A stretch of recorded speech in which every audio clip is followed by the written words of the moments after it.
Just how tough is the test that Rutgers presents to Nebraska? Tony White tells you next.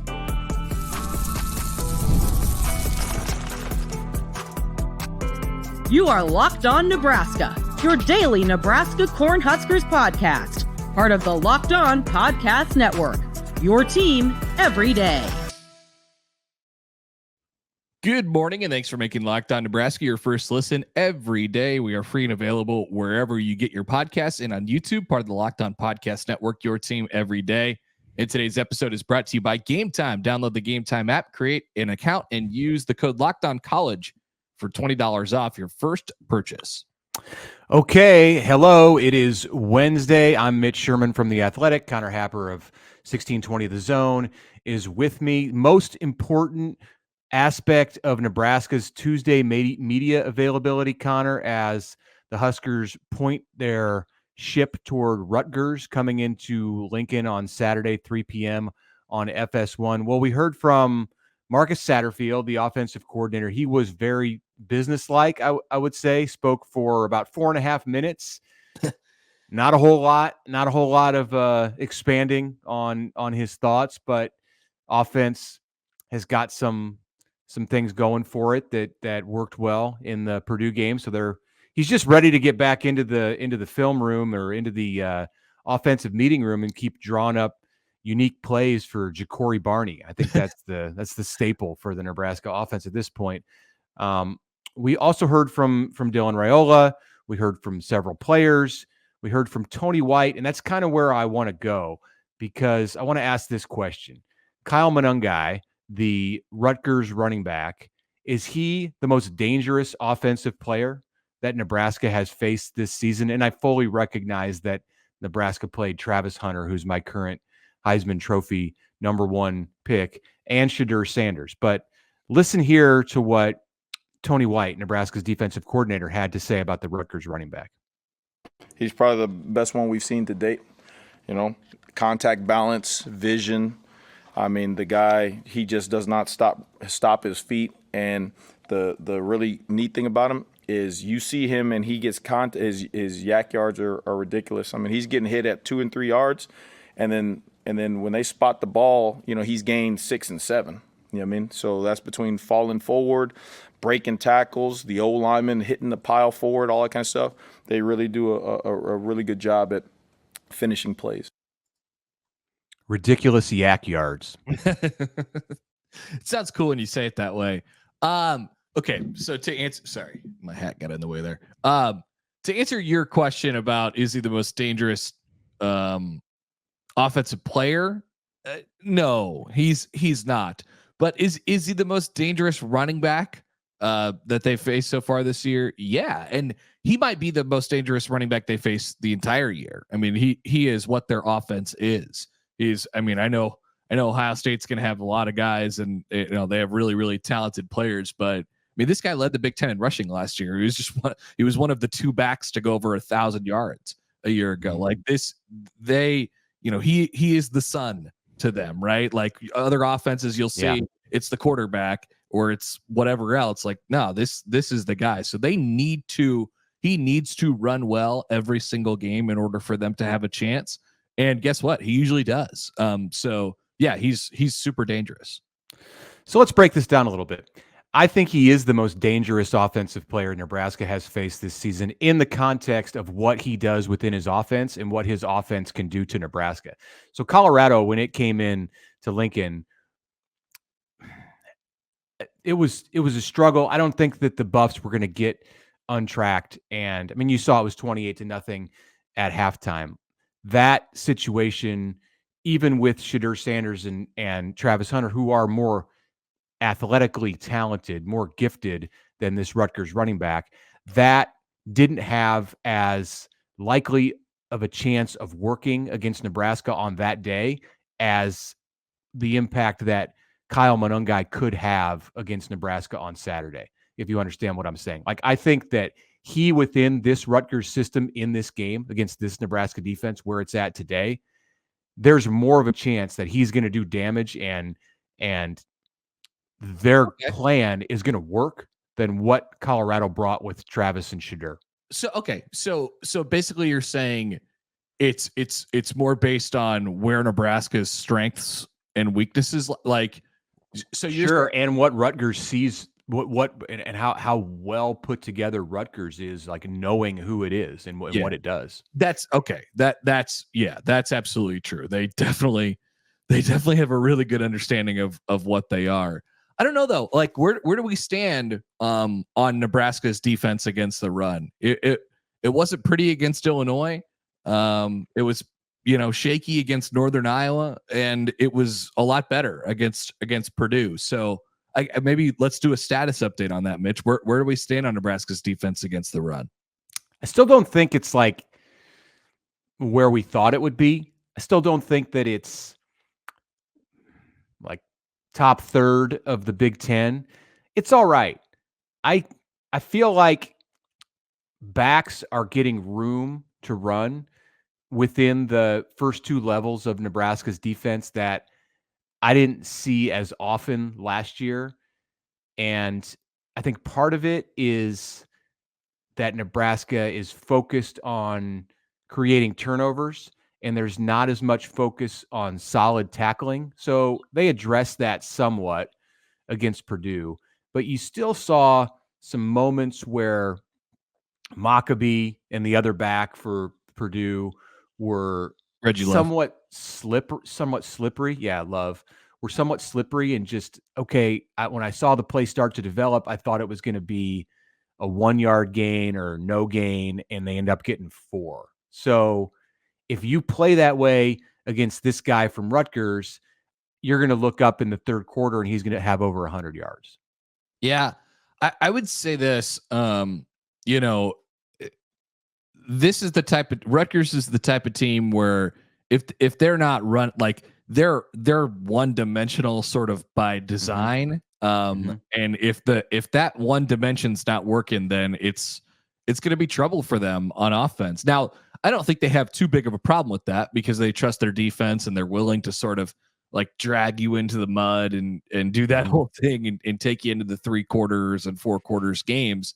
But with that being said, like I'm interested to see Nebraska's defense, against a team that really has that dimension and that dimension only. Doesn't necessarily use the quarterback run all that much either.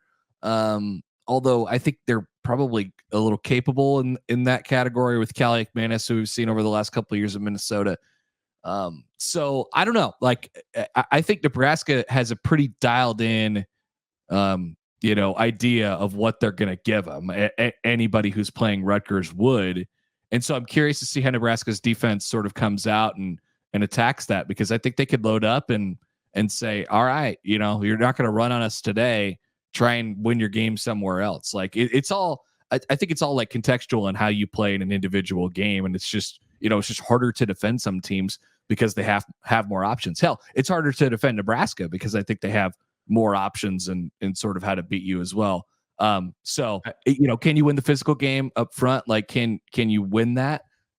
Sure. I don't see why not. And they know where they're going. That's for sure. I wonder if Nebraska is going to try to get a little bigger on defense in this game.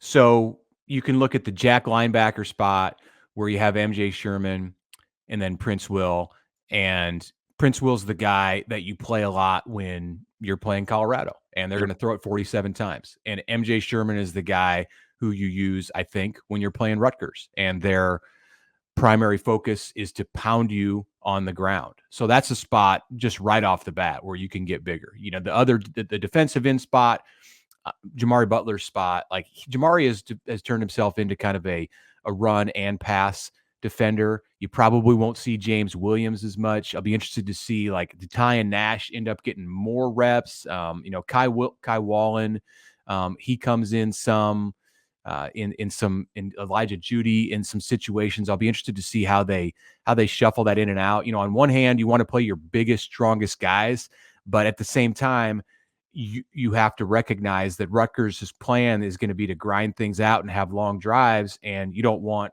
Ty and Nash to play 60 reps and be out there in the fourth quarter and getting tired. So it's kind of a cat and mouse game, and I think Terrence Knighton and the work that he's going to do in rotating players in the first half of this game is going to be really important to, kind of how it sets up and how Nebraska matches up in the end of the game, which again, like we've seen the last couple of weeks, is going to be when this thing's determined. Nebraska won the game against Purdue in the second half. Illinois won the game against Nebraska in the second half. That's 2 weeks and 2 Big Ten games. I see no reason why this one's going to be different. Yeah, and to be clear about Rutgers and what they're doing on offense, they're doing enough in the pass game to keep people honest, right? As is Nebraska. Yeah, you can't just bring 2 safeties in the box every play. 100%. Yeah, right. So it's not going to be like, hey, let's just load up and make them. But I do think, if you're going to pick your poison, you'd rather have the poison that has Ethan Kaliakmanis with the ball in his hands. So I'm he is in Nebraska. He has had success against Nebraska. That's true. That's true too. And I think I'm interested. This is a different subject, and we'll take a break here. But like, which poison do teams defending Nebraska pick going forward? Because that might be evolving and changing too. Yeah. Just the final note on Monangai, third nationally, 147.3 yards per game. He carries it 24.3 times per game, which is second nationally. So that's the big one. He takes what you're getting. He has all of everybody on his back and says, "Let's go. I'll carry it 27 times today. That's fine." Mm-hmm. All right. That's it. When we come back, we're going to talk about Tuesday and what happened in our lives here with the Kansas City Royals. We're also going to talk about Ceyair Wright. We teased this on Tuesday, and Ceyair Wright stepped to the podium and delivered on Tuesday at Nebraska's press conference. We will get into that next. Okay, Mitch Sherman here for Game Time. College football season is in full swing. The baseball playoffs are underway. It is time to get excited about fall sports around here, and we are. If you've got a game that you want to see in person, Game Time will make that experience much easier. It is an authorized ticket marketplace of Major League Baseball. It makes getting tickets faster and easier because prices go down, even maybe for the playoff games on the app as you get closer to the first pitch. So whatever you want to do this fall, if you want to go to a concert, if you want to go to a baseball game, if you want to go to a college football game, if you want to check out the red hot Nebraska volleyball team at the Devaney Center in some of their upcoming matches, you can find it on Game Time. If it's a hot ticket, it's there. I love that you can see flash deals, views from your seat. You can customize your spot in the stadium. Take the guesswork out of buying tickets with Game Time. Download the app, create an account, use the code LOCKEDONCollege for $20 off your first purchase. Terms apply. Again, download the Game Time app today. Last minute tickets, lowest price guarantee.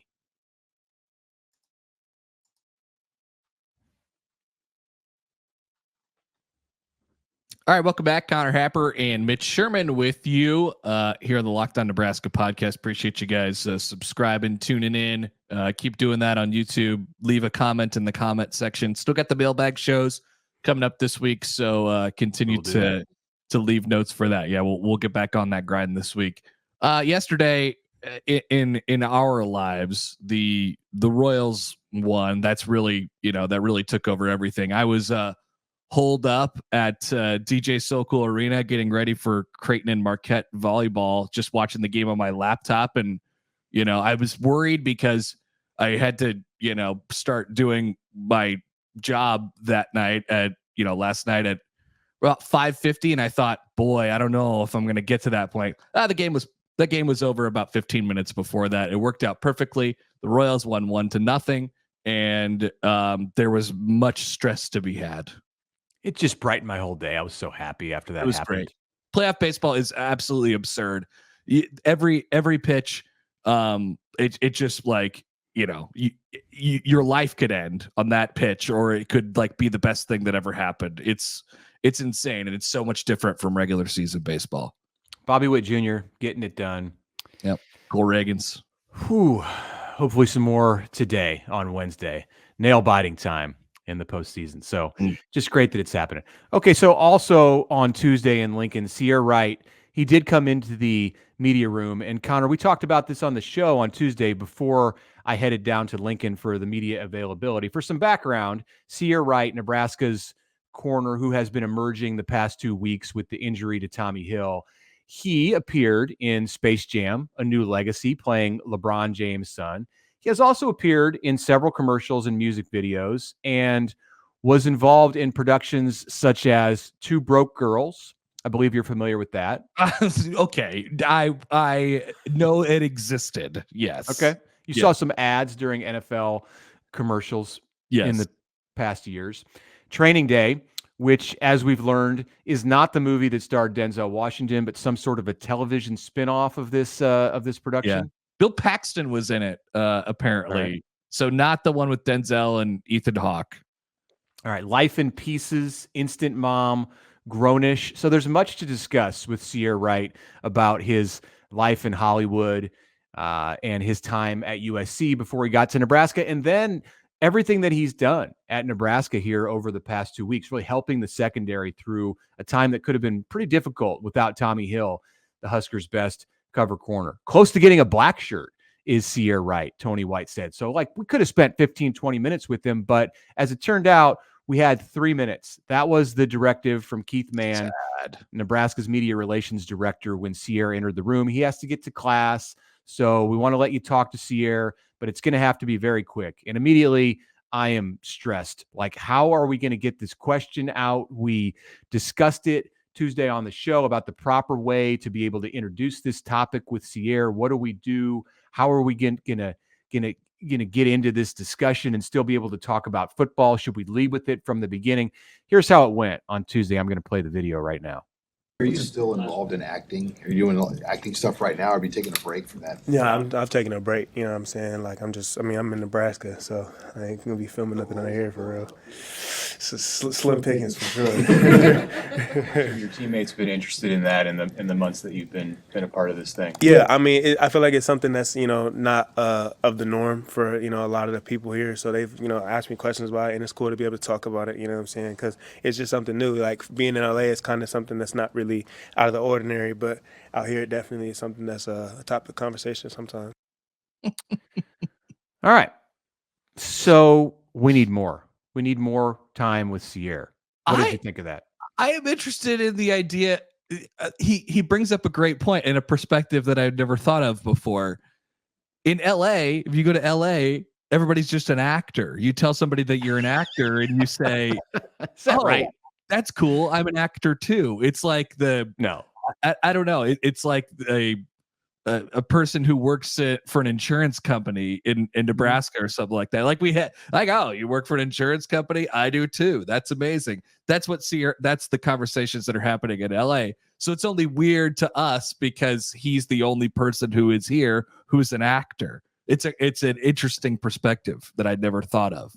Can we get somebody to introduce him to Alexander Payne, the Omaha-born director who likes to film movies in the state of Nebraska? I mean, Ceyair, I feel like his acting power would be much greater in the state of Nebraska than it is in LA, where they apparently just walk around on every corner. You go into a Starbucks and there's like 9 actors. So, I mean, here he could be like the leading man in a movie that was made, and it could all take place during his time as a Cornhusker. Big fish, little pond, smaller pond anyway. Yeah. But we're happy that he's been a real, super important piece on the football field for Nebraska. You weren't expecting to lose Tommy Hill for any period of time, and you do, and you're wondering about the depth behind him, and he comes in, and for a guy who just got here in the summer, he's been really impressive. We knew that he was an athlete. On top of knowing that he was an actor, like he's a former super highly recruited guy. But he came in, and it doesn't always happen where those guys just work out every time. I mean, Nebraska's taken 5-star corners from big schools out of the portal before, and they never saw the field. So that's a huge thing for Nebraska to have in their back pockets here, right? Yeah, think about how well Nebraska did in the portal last year to have found Jamal Banks, Isaiah Nair, Ceyair Wright, and then you have others like Stephon Thompson. We'll see how the second half of the season goes with Micah Mazuka, but there are some very important pieces. Dante Dowdell came out of the portal from Oregon. So far through 5 games, this has been, I think, probably Nebraska's across the board, like the best ratio that it's hit in going to the portal and finding important players. Yeah, it definitely makes it a lot easier when you feel like you have a core and you could just kind of, add to it very, very specifically. And you're not, Nebraska, the great thing about it is Nebraska wasn't leaning on Ceyair Wright for like, they weren't saying, hey, you got to go out there and be our best corner right away. They were saying either way, we need him to continue to play well and spend more time in the interview room, more than 3 minutes on a Tuesday. He had a team high 5 tackles and 2 pass breakups against Purdue. He's definitely somebody that Nebraska fans are going to continue to enjoy, to get to watch to play and to get to know as probably one of the more entertaining and interesting personalities on the roster. All right, so when we come back, we're going to talk about one Nebraska player who is maybe being overlooked and we should be talking about a little bit more. That's next. All right, it's Tapper here for the FanDuel Sportsbook. NFL fans, college football fans, you can start the season with a big return on FanDuel, America's #1 sportsbook. So when you get the hunch in the middle of a game, you can check out the latest stats and view live play-by-play and so much more right on that same page where you place your bets. Yeah, live betting, that is a thing. So once again, if you get that hunch right in the middle of the game, you can just pull up the FanDuel Sportsbook app and place your bets right there. Now, we'll get you started with a little safety net as well. If you are new to the FanDuel Sportsbook, you'll get started with $200 in bonus bets guaranteed when you place your first $5 bet. That's right, a $5 bet, and then you have a nice pool to swim in and spread around wherever you'd like to with $200 in bonus bets. That is with the FanDuel Sportsbook. Head to FanDuel.com today and get started. That is FanDuel, America's #1 sportsbook.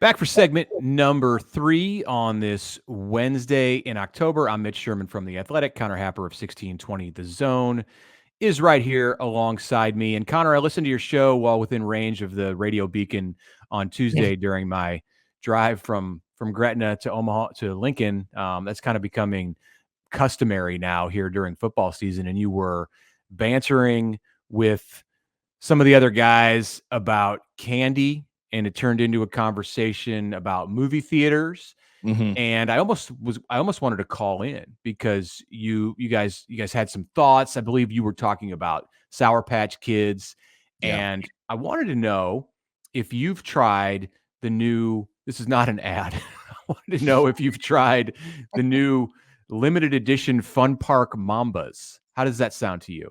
Do you hate Mambas? I don't know what a Mamba is. What's a Mamba? Oh my gosh. Am I too young? Am I too limited to Fun Park Mambas? Mambas are these candies that are kind of like Starburst, but they're not. They're a little bit different texture. They produce mini wrappers. It's probably the #1 problem with Mambas. They're individually wrapped. They're individually wrapped, just like Starburst, but they're twice individually wrapped. So there's little packs within the pack, and then they're individually wrapped within the packs. It is a high effort candy to eat. But since you were talking about candy, I stopped at the gas station in Greenwood, Nebraska, which I drive past every day, or every day that I go to Lincoln. And I was stunned to see these limited edition Fun Park Mambas. It's like blueberry cotton candy and popcorn. I was blown away. I ate Mambas as a kid, probably, and more recently.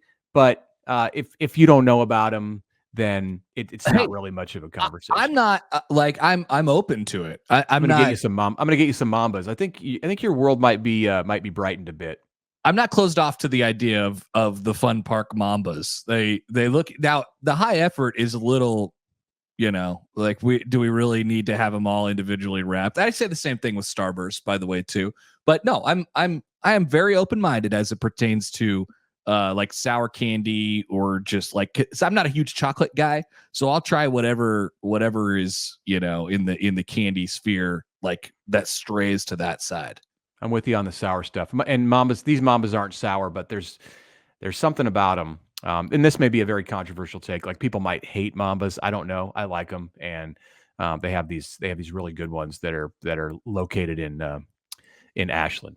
So one player that we should be talking about more, I believe, for Nebraska here in this mid part of the season is Gunnar Gatula. What does that do for you right off the bat? Yeah, well, I mean, I think he kind of goes in that same conversation with Ceyair Wright, right? Stepping in for a guy and just like, I don't know what we're gonna get here. I'm not sure what's gonna happen, but the thing that you always say and hear with offensive linemen, and Rule even said this, was like, do we notice him? Was it really, really that bad or really, really that good? And no. And as long as you kind of keep it in that category as a replacement guy, then you're gonna be just fine. Now, Gunnar Gatula is, he's growing now from a replacement to he's just kind of the guy now, because there's no real return in sight, I don't think, for Turner Corcoran this year. So he's going to be in there for a while. And I got to say, like, I think he's performed admirably so far. I mean, he's been pretty good. Yeah. So why we should be paying attention to him more is because of what Purdue did. And this was a smart move by Ryan Walters on Saturday in West Lafayette. So Purdue took its best linebacker, its best defensive player, Kydran Jenkins, one of the top defensive players in the Big Ten, and moved him to the edge. So this was a big surprise for Nebraska when the game started, and Nebraska figured out that, oh no, number 4 is coming off the edge. And undoubtedly a big part of that was because Nebraska has a redshirt freshman at left tackle who has started 0 games and played in just 1 game, which was the week before against Illinois. So let's throw something at that kid that he's not expecting, that he hasn't seen. And Jenkins didn't do much. He finished with 5 tackles, no TFLs, no sacks. That's a big win for Nebraska and Gunnar Gatula. And I just think, look, we don't talk a lot about the left tackle or the right tackle or the center usually, unless they mess up. Yeah. But props to him, to Gunnar, for getting that done in his first start. That's a tough assignment, and he's going to have more tough assignments coming up here this week. I'm sure Indiana has something it wants to throw at him. Whatever Ohio State has out there on the edge is going to be unlike anything that Gunnar has seen. So he's not out of the woods by any means, but the fact that he can get that experience and have some success is extremely important for Nebraska's offensive line, and it's extremely important for Dylan Raiola, because if he has to start looking over his shoulder and wondering what's coming on that blind side, that's going to impact his ability to deliver the football.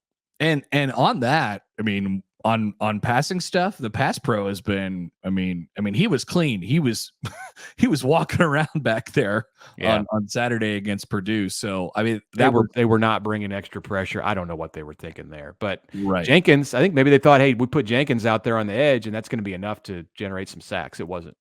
And just on the offensive line in general, Mitch, I'm not at a point where it's like, hey, they have to scheme around their weakness in this category, because you could do that. Like, there's ways that you can win and run the ball and have a coherent offense without a really good offensive line. And I don't think Nebraska views it that way. Like, I think they can lean on them when they need to, and they could scheme around it and get it to their playmakers when they need to. Like, it feels like a group that is it's pretty balanced. I mean, I don't think there's too many glaring holes where you're like, we got to stray away from this piece of it. I feel like they like a lot of what they have on offense. It's kind of a week by week discussion. In a few days, we might be talking about this offensive line and going sound the panic. Sure. The alarm bells. Nebraska just played Purdue, which is probably the worst team in the Big Ten, and defensively hasn't gotten it done at all this year against the run. So maybe our view is a little bit jaded. I went into that game, came out of the Illinois game, and went into that game when Micah Mazuka is. I'm going to keep talking about him when he was not there, and you're on your number 3 left tackle, and I think there was some uncertainty in practice during the week leading into Purdue just about how Nebraska was going to line up because of these things I just talked about. So the fact that they came out of it and played fairly well, I don't care about the opponent. Like, that's a feather in their cap. Now, this week's a different conversation. Next week's a different conversation after that, after the bye. So we'll see. But for the moment, I feel okay about this group. I didn't feel fantastic about them when the game kicked off last Saturday. To be clear, that's a very healthy way to approach it, Mitch, week by week. We don't have to take whatever performance it is on a week-to-week basis and then copy and paste that to the rest of the season. We don't have to do that. Like we have been doing that around here for a long time. It doesn't have to be either the sky is falling or we're going to win the national championship every single week. So that is true. Each game presents its different challenges. That's for sure. All right. Let's get out of here on that. We'll be back on Thursday. As Connor said, we've got a mailbag coming up. We've got the Royals playing game 2 today in the American League Wild Card Series. Bring on the Yankees. That's what I say. That's what I say. Bring them on. I may not be saying that in a few days.